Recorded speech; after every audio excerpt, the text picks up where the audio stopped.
Hello student, good morning. तर पाठीमागच्या पिरियडमध्ये आपण हा टॉपिक संपवला. केमिस्ट्रीमधला जो पहिला आहे तो कोणता? Periodic classification of elements. म्हणजे आपण मूलद्रव्यांचं आवर्ती वर्गीकरण कोणत्या स्वरूपामध्ये करायचं आहे ते पाहिलं. म्हणजे केमिस्ट्रीमधला सगळ्यात आपल्याला फाउंडेशन म्हणूया आपण, की जो बेसिक जो पार्ट होता कशाचा, की केमिस्ट्रीचा, की element how to arranged element in different groups or in a period. हे आपण प्रिव्हियसली पिरियडमध्ये जे आपले जे पाठीमागचे जेवढे पिरियड झाले त्याच्यामध्ये आपण कशा स्वरूपामध्ये दाखवले गेले त्याच्याविषयी चर्चा केली. परंतु आज आपल्याला काय पाहायचं आहे, की सेकंड जो टॉपिक केमिस्ट्रीमधला, तसा सिक्वेन्सली थर्ड आहे, परंतु केमिस्ट्रीमधला जर पाहायला गेलं तर सेकंड टॉपिक आहे chemical reaction and its equation. म्हणजे रासायनिक समीकरणं आणि त्याचे आपल्याला काय बघायचे, तर रासायनिक अभिक्रिया आणि त्याचे समीकरणं कोणत्या स्वरूपामध्ये आपल्याला दाखवता येतील किंवा कोणत्या स्वरूपात असतात याच्याविषयी डिस्कस करायचं या टॉपिकमध्ये. सो स्टुडंट, त्याच्या अगोदर आपल्याला जो आपला फर्स्ट टॉपिक जो होता पिरियडिक क्लासिफिकेशन ऑफ एलिमेंट, केमिस्ट्रीमधला जो फर्स्ट टॉपिक आहे तो आपल्याला अंडरस्टँडिंग चांगलं असणं गरजेचं आहे, चांगलं झालं असणं गरजेचं आहे. रिपीट करून ते व्यवस्थित रिव्हिजन करा किंवा त्याचा जो एक्झरसाईज आहे मला अपेक्षा आहे की तुम्ही तो सोडवलाच असेल. आणि तो सोडवला तर, कारण त्याच्यावरती बरेच काय केले गेले असतात क्वेश्चन एक्झरसाईजला अनुसरूनच बोर्डला विचारले जातात. हे असणं आपल्याला माहीत असणं गरजेचं आहे. आणि तो एक्झरसाईज सोडवा. मी पाठीमागेही बोलले, अगदी ऑब्जेक्टिव्ह आहे तो टॉपिकचा exercise, periodic classification of elements. आणि तो टॉपिक प्रॉपरली जर अंडरस्टँडिंग जर झालेली असेल तरच आपल्याला काय केलं जाऊ शकतं, ह्या टॉपिकला सेकंड टॉपिकला आपल्याला काय करता येऊ शकतं, पुढे जाता येऊ शकतं. ओके स्टुडंट, तर chemical reaction and its equation हे पाहताना आपल्याला या टॉपिकमध्ये काय बघायच्यात, रासायनिक एक प्रकारच्या अभिक्रिया बघायच्या वेगवेगळ्या स्वरूपाच्या. त्या कशा प्रकारे चेंजेस बघायचे, की बदल कशा स्वरूपामध्ये आपल्या अवतीभोवती घडतात, की फिजिकल असतील किंवा केमिकल्स असतील. ह्या स्वरूपानुसार आपल्याला थोडे ॲक्टिव्हिटी बेस सुद्धा बऱ्याच प्रमाणामध्ये या टॉपिकमध्ये दाखवले गेले. तसा जर विचार केला तर केमिस्ट्री ही टोटली आपल्याला लॅबमध्ये प्रॅक्टिकल बेसवरतीच आहे. हा टॉपिक तर प्रॉपरली प्रॅक्टिकल बेसवरतीच विचारला गेला. ओके स्टुडंट, मग याच्यामध्ये आपल्याला केमिकल रिॲक्शन असतील, रासायनिक समीकरणं किंवा अभिक्रिया असतील, इक्वेशन त्याचे कसे, how to write its equation, म्हणजे तेच आपल्याला जी थेरॉटिकली आहेत ते समीकरणाच्या स्वरूपामध्ये का, कारण आपल्याला समीकरणं कधी दाखवता येऊ शकतात, कधी लिहिता येऊ शकतात. तर त्याच्यासाठी आपल्याला काय गरजेचं आहे, सिम्बॉल असणं माहीत असणं गरजेचं आहे. जो आपण पहिला टॉपिक तसाच केमिस्ट्रीचा पाहिला, त्यामुळेच आपण सिक्वेन्स स्टेप बाय स्टेप पाहिला. Okay sir, next rules of writing chemical reaction, की त्याचे नियम कोणते, तर कोणाला अनुसरून, कोणत्या नियमाला अनुसरून आपण ते समीकरण काय करू शकतो, दाखवू शकतो किंवा कशा पद्धतीने लिहिता येऊ शकतो. नेक्स्ट पॉईंट त्याच्यामधला जो पाहिला, how to balance chemical equation, की ते आपल्याला समीकरणं संतुलित करणं गरजेचं आहे. Why is necessary balance the chemical equation? Because its mass is conserved. मी पाठीमागे डिस्कस केलं गेलं किंवा 8वी-9वीलाही आपल्याला त्याच्यावर टॉपिक थोडेसे बेस झालेले आहे. पण आपल्याला ते समीकरण संतुलित बऱ्याच जणांना करता येत नाही. ते आपल्याला केमिस्ट्रीमध्ये सगळ्यात महत्त्वाचा पॉईंट असेल की तो माहीत असणं गरजेचं आहे. And last one point, that is type of chemical reactions. रासायनिक अभिक्रियेचे प्रकार आपल्याला याच्यामध्ये पाहिजे. सगळं कॉम्बिनेशन असेल, डिस्प्लेसमेंट असतील, डिसोसिएशन असेल, एंडोथर्मिक, एक्झोथर्मिक आदी टाईप्स ऑफ केमिकल रिॲक्शन. मग ते कशाला, त्याच्या डेफिनेशन पाहिजेत, त्याचे एक्झाम्पल पाहिजे, कशा अनुसरून कोणत्या स्वरूपामध्ये ते प्रकार मोडले जातात त्याला अनुसरून, ह्या बाबी क्लिअर करायचे. सो स्टुडंट, तर आपल्याला काय करायचं आहे, आज टॉपिक स्टार्ट करायचा आहे. सेकंड टॉपिक म्हणूया आपण याच्यातला केमिस्ट्रीमधला, की chemical reaction and its equation. रासायनिक अभिक्रिया आपल्याला माहीत असणं गरजेचं आहे. त्याच्या look at on board some question given on board. First question, मग त्याच्यावरती काही क्वेश्चन विचारले गेले की त्याचा आपल्याला बेस माहिती असणं गरजेचं आहे, की त्याला अनुसरूनच आपल्याला टॉपिकला स्टार्ट करावं लागेल. की फर्स्ट क्वेश्चन जो विचारला, what are the types of molecule of elements and its compound. What are the types of molecule of elements and compound. मूलद्रव्यांचे, रेणूचे प्रकार आणि संयुगाचे. मूलद्रव्य कशाला म्हणायचं त्याची डिस्कस केलं आपण.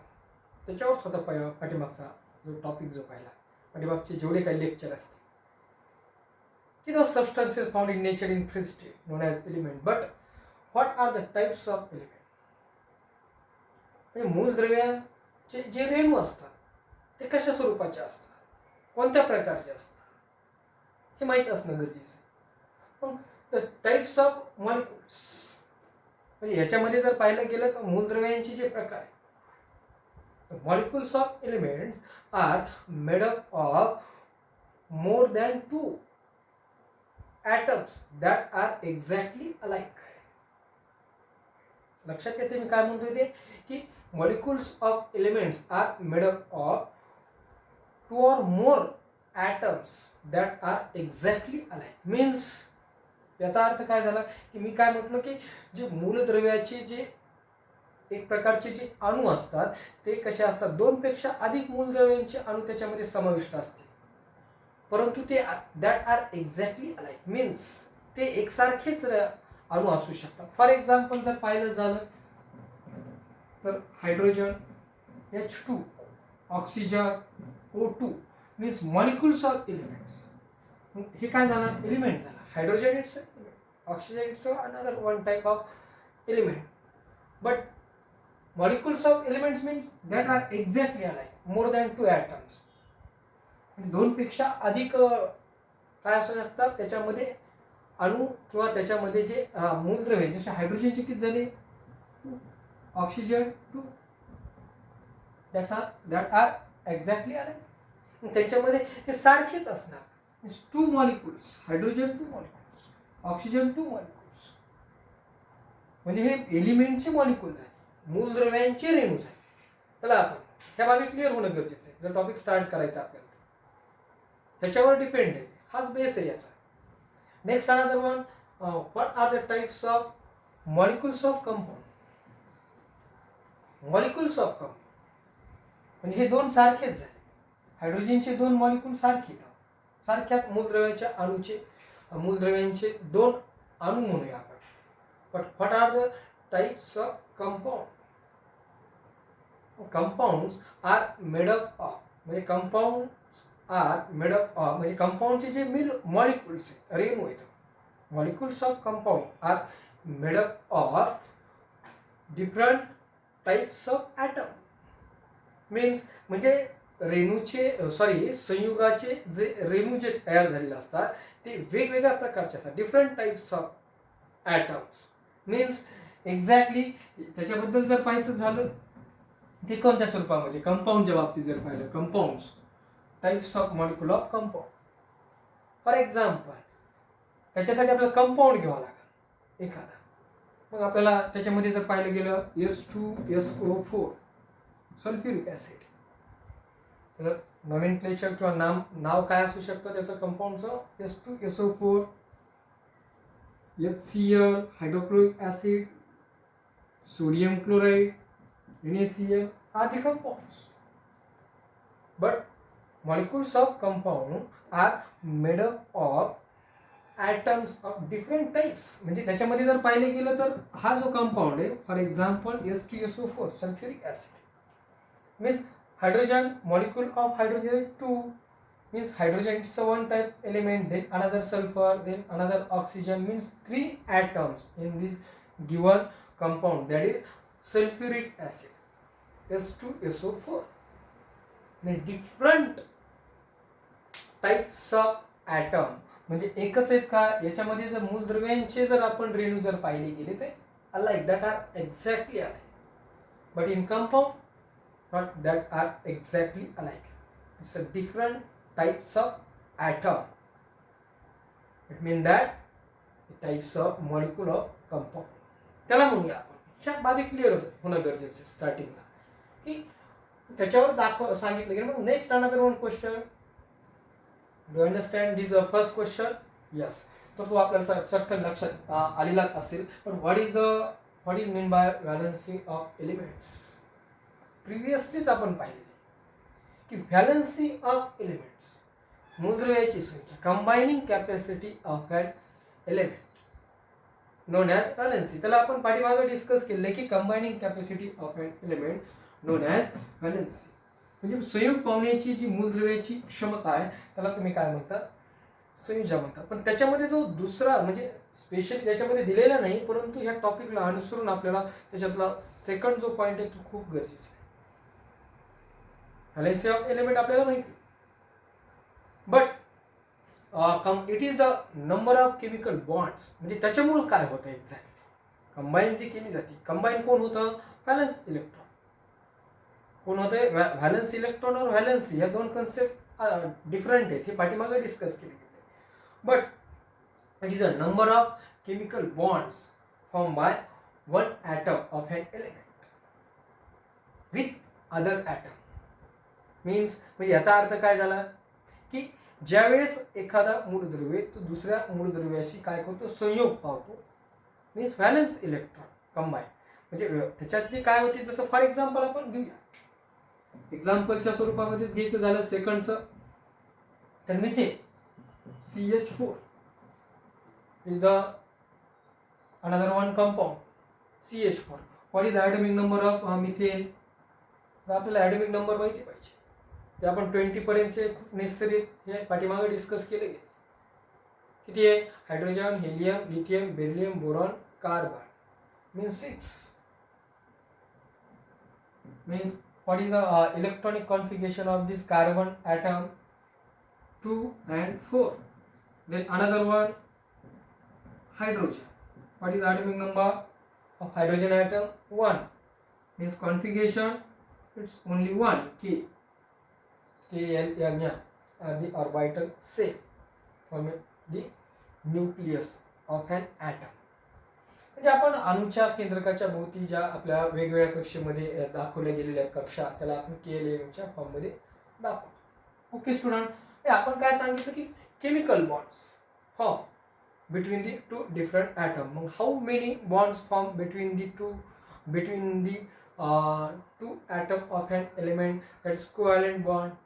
त्याच्यामध्ये कोणते सहसंयोजी बंध तयार होतात, आयोनिक बॉन्ड. हे बॉन्ड आपण पाठीमागे बघितले. त्याच्याविषयी आपला डिस्कस केमिस्ट्रीमध्ये अजून नेक्स्ट टॉपिक आहे का हायड्रोकार्बन कंपाऊंडची, त्याच्यामध्ये करायचं. Means methane combine with covalent bond. तो मिथेन आहे, कार्बन आणि हायड्रोजन हे जे दोन एलिमेंट आहेत, त्याच्यामध्ये जर आपण जर पाहिलं गेलं तर this is the carbon atom. म्हणजे आपण कार्बन ॲटम दाखवलाय फ्रॉम इट्स इलेक्ट्रॉन, आपण कार्बनचे कोणत्या स्वरूपामध्ये cross, and hydrogen atom dot, cross dot structure आपल्याला पुढे बी आहे, पण इथंच आपण डिस्कस करूया, कारण इथं व्हॅलन्सी ऑफ एलिमेंट आलं, आपण तिथं डिस्कस करू. Carbon, how many electron from its outermost cell, that is 4 electron. 4 electron from its surrounding. म्हणजे त्याच्या भोवती आपण दाखवले कशा स्वरूपामध्ये 4. म्हणजे त्याच्या बाहेरच्या कक्षेत किती, तर 4 इलेक्ट्रॉन. मग त्याला किती अष्टक स्थिती पूर्ण करण्यासाठी किती लागतील, how many electron whenever it's octet completed. 4 electron from other atom of an element. Means hydrogen, hydrogen किती 1 आहे. तो काय करतोय तिथं, प्रत्येकाला hydrogen dot means electron from its hydrogen atom. Mean that carbon, this how many bond form between the carbon and hydrogen, then it's octet completed.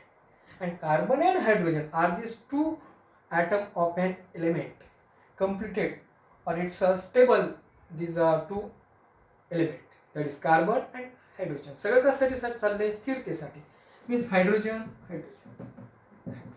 म्हणजे हा जो बॉन्ड आहे त्याला तुम्ही काय म्हणायला लागला, but ionic, it's a covalent bond by sharing of valence electron between the two different atom of an element known as covalent bond. त्याला तुम्ही काय म्हणता, कोव्हॅलंट बॉन्ड. ओके स्टुडंट, म्हणजे हे आपल्याला बाबी क्लिअर होणं गरजेचं आहे. म्हणजे याच्यामध्ये किती झाले, 4 बॉन्डने काय व्हायला लागला, तो कार्बन हा हायड्रोजनशी काय करायला लागलाय, शेअरिंग करायला लागला, म्हणजे संधान जुळवायला लागला. म्हणजे हायड्रोजन बी ऑलरेडी स्टेबल व्हायला आणि कार्बन तर होतोच. ओके स्टुडंट, आपण what is mean by valency of element हे लक्षात घेतलं. कशाला म्हणूया की ते आपल्याला एक्झाम्पलनुसार आपल्याला अंडरस्टूड होणं गरजेचं आहे. Next another one question given on board, that is what is the requirement for writing molecular formulae of different compound. And how are the molecular formulae of compounds written? काय लक्षात घ्यायचं आपल्याला की what is the requirement for writing molecular formulae of different compound. वेगवेगळे संयुग आहेत. जसं for example आता मी सांगितलं वेगवेगळे हायड्रोक्लोरिक ॲसिड असेल, सल्फ्युरिक ॲसिड असेल, परत पुन्हा hydrochloric acid. How to write or writing molecular formula of different compound. काय गरजेचं आहे? What is the requirement? कशाची गरज आहे? Symbol of elements. फर्स्ट काय गरजेचं आहे आपल्याला? Symbol of element. म्हणजे आपल्याला अगोदर काय माहित असणं गरजेचं आहे? मूलद्रव्यांची एक प्रकारचा सिम्बॉल काय, संज्ञा काय, आणि ते आपण पाठ करणं गरजेचं आहे. कारण बऱ्याच वेळा काय होणार आहे? कन्फ्युजन होणार आहे. जसं कार्बन असेल, कोबाल्ट असेल तर मग तर कॅपिटल फर्स्ट लेटर घ्यायचं आहे, मग नंतर इनिशियली दुसरे एक लेटर घ्यायचं आहे, ते त्याच्या सिक्वेन्सनुसार. कारण कार्बन अगोदर येतो म्हणून कॅपिटल सीच घेतो. Okay student. नंतर परत पुन्हा त्याच्या सिक्वेन्समध्ये जर पाहिलं गेलं तर कोबाल्ट असेल, कॉपर असेल, त्याचे सुद्धा अल्फाबेट आपल्याला कॅपिटल म्हणजे सी पासूनच स्टार्ट व्हायला लागलं. त्यामुळे आपण काय करायला लागलो? हे कन्फ्युजन होतं याच्यामध्ये. सिम्बॉल कोणता एक्झॅक्टली द्यायचा? कार्बनला सी दिलाय, कोबाल्टला CO दिलेला आहे, आणि कॉपरला CU. हे फर्स्ट अल्फाबेट आहे. आपण हे IUPAC नुसार आपण क्लिअर केलेले आहेत. पाठीमागे सुद्धा आपल्याला क्लास 9 मध्ये प्रिव्हियस स्टँडर्डमध्ये सुद्धा कन्फर्मली आपण क्लिअर केलं. Okay student. Firstly symbol of element. It's very necessary or requirement for writing chemical formulae. Then another one, it's a valency or valence electron from its outermost. Next point काय आहे? जसं आपण for example S2SO4 sulphuric acid, sodium sulphate Na2SO4. Molecules it's very important because its mass it's conserve. त्याचं वस्तुमान कसं असू शकतं? स्थिर असू शकतं. म्हणजे संयुगाच्या बाबतीत जर बघितलं आपण कशाबद्दल पाहायला लागलो? Compound. And how are the molecular formulae of compound written? In this way. The molecular formula of compound written. Symbol माहिती असणं गरजेचं आहे. परत पुन्हा त्यांच्या एक प्रकारे फॉर एक्झाम्पल जसं की आपल्याला रिटर्न इथं असा प्रश्न नाही विचारला how to write the chemical equation. कारण टॉपिक आपला कशाशी आहे? Chemical equation or its reaction. पण अगोदर आपल्याला सिम्बॉल माहिती असणं गरजेचं आहे. तेच माहीत नसेल तर आपल्याला रिॲक्शन लिहिता येणार नाही. सिम्बॉल माहिती असणं गरजेचं आहे. जसं हायड्रोजन H, हिलियम He. याची काय गरज पडणार नाही कारण हा काय न्यूट्रल आहे, उदासीन, किंवा एक प्रकारे आपण काय म्हणूया त्याला इनर्ट गॅसेस. पण जे स्टेबल ऑलरेडी स्टेबल आहे म्हणजे अनस्टेबल आहे ते स्टेबल होण्यासाठी आपल्याला केमिकल रिॲक्शन्स व्हेरी नेसेसरी त्या गरजेचे आहेत. आपल्याला ह्या क्लिअर होणं गरजेचं. म्हणजे अशा प्रकारे आपल्याला अजून इकडे स्टार्ट केलं नाही परंतु बेसिक काही कन्सेप्ट आहेत ते आपण व्हेरीफाय केले गेलेले आहेत. म्हणजे ह्याच्यात आपल्याला माहीत असणं गरजेचं आहे. In that it is a earlier standard we have seen how compounds are formed by chemical combination of element. आपण पाठीमागे प्रिव्हियसली स्टँडर्डमध्ये पाहिलेले की how to form compound by different elements. म्हणजे वेगवेगळ्या मूलद्रव्यापासून कशा प्रकारे संयुग तयार होतात ते आपण एकदम सिम्पली एक्झाम्पल जर पाहायचं झालं C+O2 दॅट गिव्स CO2. अशा प्रकारे रीड करणं गरजेचं. आपल्याला वाचता येणं गरजेचं. Carbon so one type of element, then another oxygen to form carbon dioxide means it is a compound and there are two different element participate in LHS. म्हणजे हे आपण जर पाहिलं गेलं LHS अँड RHS ह्याचं आपण डिस्कस करूया नंतर नेक्स्ट पिरियडमध्ये. ह्या बाबी आपण क्लिअर केल्या. पण we also learn the driving force behind formation of chemical bond. म्हणजे हे जे आपण जे पाहिलं पाठीमागं हायड्रोजनच्या बाबतीत जर ड्रायव्हिंग फोर्स म्हणजे यांच्यामध्ये काय असणार एक प्रकारचं प्रेरक बल असणार आहे की त्याने काय केले जाणार आहे ते एकमेकाला शेअर केले जाणार.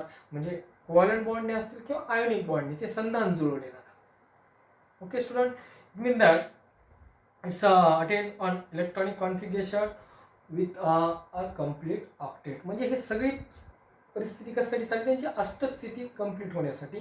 ती स्टेबिलिटी झाली म्हणजे त्यांच्यात एक प्रकारे काय झाली, एक रासायनिक अभिक्रिया होऊन हे काय झाले, एकत्र आलेले. एक्झाम्पल जर पाहिजे means the atoms attain a complete octet by giving or sharing or taking or sharing of electron with other, म्हणजे विथ इच अदर, म्हणजे एकमेकांशी काय करतात, ते मूलद्रव्यांचे अणूच्या भोवती जे इलेक्ट्रॉन्स आहेत ते एकमेकांशी संधान जोडतात by sharing of valence electron from different atom of element to form compound. Okay student, ह्या बाबी आपल्या क्लिअर केल्या. ह्या पिरियडमध्ये स्टार्टिंगच्या ह्या क्लिअर असणंही गरजेचं आहे, तरच आपल्याला पुढे टॉपिकला स्टार्ट करता येऊ शकतो.